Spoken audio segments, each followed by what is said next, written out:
So you'll see the wire here is longer than the slot. So we place the button down, we put the LED strip in position so it's a tight curve, and then we simply take this wire and we squash it neatly into place in what we call the wire sump hole here. And when the glass is on, it keeps it a nice fit. But the idea is then it takes all the pressure off the back of the LED strip, because all the excess wire just sits simply in this sump.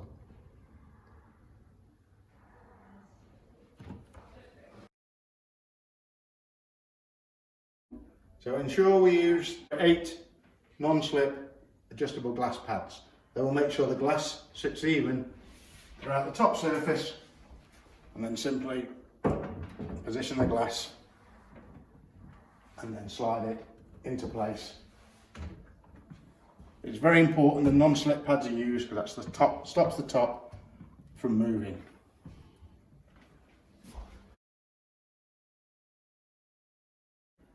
So push the door in and pull full extension out to reset the drawers.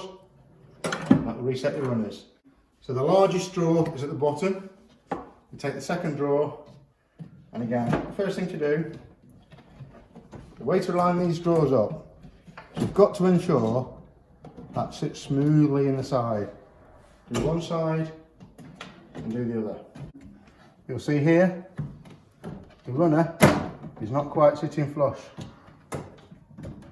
Now, if you don't get that to sit correctly in there, what will happen? As you'll see there, it's not quite sitting. The drawer must be a smooth action. If it's not, it's because it's not fitted properly. So again, take the drawer runner and ensure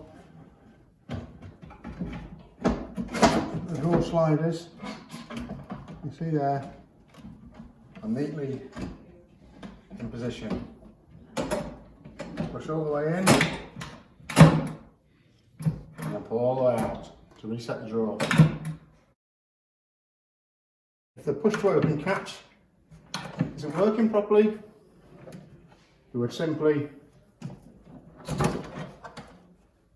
screw the barrel a couple of turns just to give it a little bit of adjustment.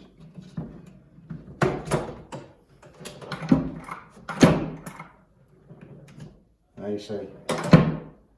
Just needs slightly more adjustment, so just go underneath, turn this barrel with a half a turn. And there we are. So very simple adjustment. It's turning the barrel out a little bit till the drawer catches. The doors should work with the push open catch. If they don't, simply adjust the barrel of the catch, maybe a turn, and they will both work perfectly well.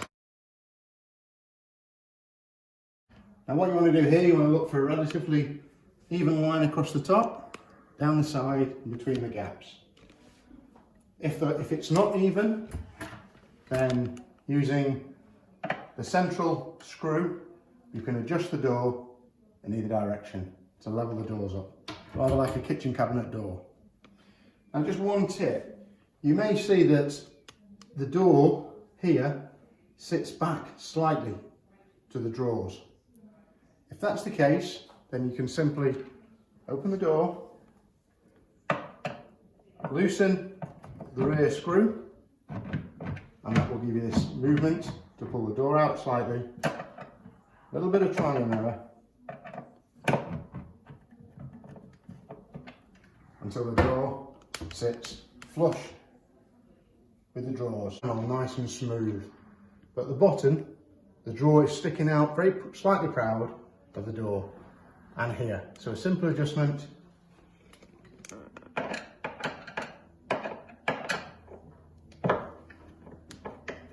Is to bring the bottom of the door out by loosening the rear screw,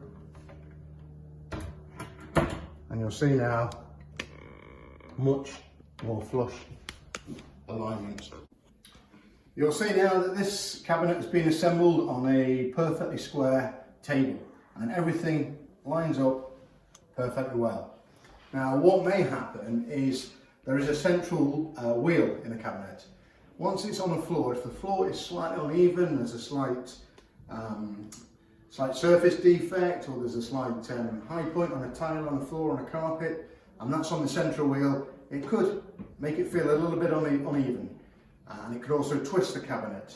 So I'll just exaggerate that movement, and you see across the top line how the doors can go out of line. And that's simply because there's twist on the cabinet. So to correct that, you can either use the self-adjusting height mechanism for the back feet, or simply place just something under one of the feet where the floor is slightly uneven and just even it out, and that will bring it back to line.